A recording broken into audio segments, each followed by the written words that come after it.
మన దేశంలో కులం, మతం, రంగు, రూపు, సామాజిక నేపథ్యం, ఆర్థిక బలం, జెండర్, సెక్షువల్ ఐడెంటిటీ లాంటి అంశాలను బట్టి మనిషికి విలువిస్తాము.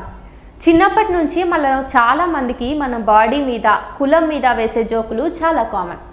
ఓయ్ కర్రపిల్ల అని, తుమ్ము పిల్లగా అని, పొట్టోడా అని, కాస్త ఫెమినైన్గా ఉంటే కొజ్జా అని, అమ్మాయిలతో ఆడుకునే అబ్బాయిలను చిన్నప్పటి నుంచే 0.5 అని ఇలా విచ్చలవిడిగా కామెంట్లు చేసి చిన్నప్పటి నుంచే పిల్లల్లో ఇండిఫరెన్సెస్ను క్రియేట్ చేసి వాళ్ళ సెల్ఫ్ ఎస్టీమ్ను దెబ్బతీయటం మనలాంటి సమాజాల్లో చాలా common.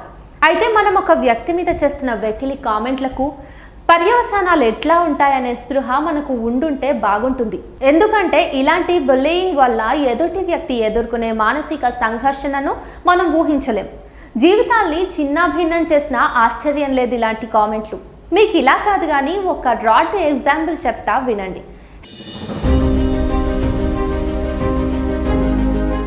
Hello, welcome to women's collective. ఉత్తరప్రదేశ్లోని ఘజియాబాద్కు చెందిన శివానీ త్యాగికి ఎన్నో కలలు, ఎన్నో ఆశలు. కష్టపడి చదివి నోయిడాలోని యాక్సిస్ బ్యాంకులో రిలేషన్షిప్ మేనేజర్గా ఉద్యోగం తెచ్చుకుంది. తన ఆశయం నెరవేరిందని, ఇక జీవితంలో ఎన్నో సాధించవచ్చని కలలు కన్నది. కానీ ఆదిలోనే ఆటంకం ఎదురైంది. ఘజియాబాద్ మనిషి నోయిడా లాంటి పట్టణంలో మెలిగేందుకు పనికిరాదంటూ తోటి ఉద్యోగుల నుంచి ఆమెకు వెక్కిరింపులు మొదలయ్యాయి. ఆమె ఏ డ్రెస్ వేసుకొచ్చినా ఏదో ఒక కామెంట్. ఆమె తిండి మీద, ఆమె కూర్చునే విధానం మీద, ఆమె మాట్లాడే పద్ధతి మీద, చివరకు ఆమె నడక మీద కూడా ఎన్నో కామెంట్లు. ఒక మహిళా కొలీగ్ అయితే మాటి మాటికి శివానీని వెక్కిరిస్తూ రోజుకో రకమైన పేరు పెట్టి ఆనందించేది. ఫ్యాషన్ తెలీదని, మేనర్స్ రాదని, ఇంట్లో తిండి తినటం కూడా నేర్పించలేదా అని హేళనలు.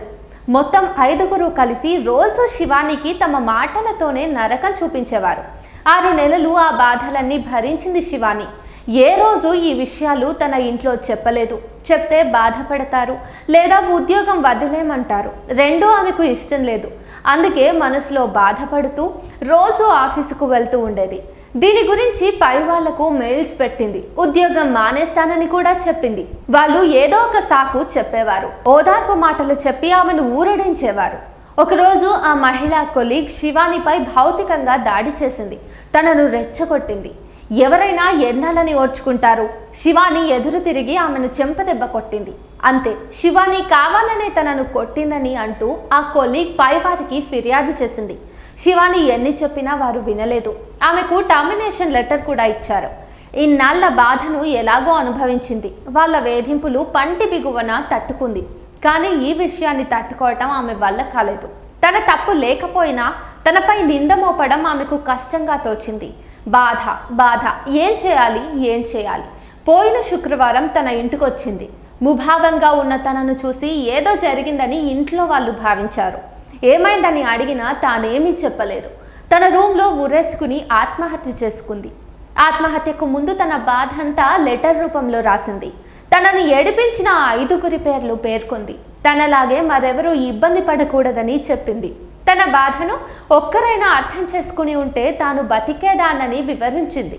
పోలీసులు నిందితులపై కేసు నమోదు చేశారు. 27 ఏళ్ల శివానీ జీవితం ముగిసింది. ఇంట్లో వారికి శోకం మిగిలింది. కొందరికి ఇతరులను కామెంట్ చేయటం సరదా. ఎదుటి వారి తిండి మీద, ఒంటి మీద, బట్టల మీద, నడక మీద, రంగు మీద, అన్నింటి మీద కామెంట్ చేసి సరదా పొందుతుంటారు. ఆ సరదా కొందరికి నరకం, భరించలేని నరకం. అర్థం చేసుకోండి.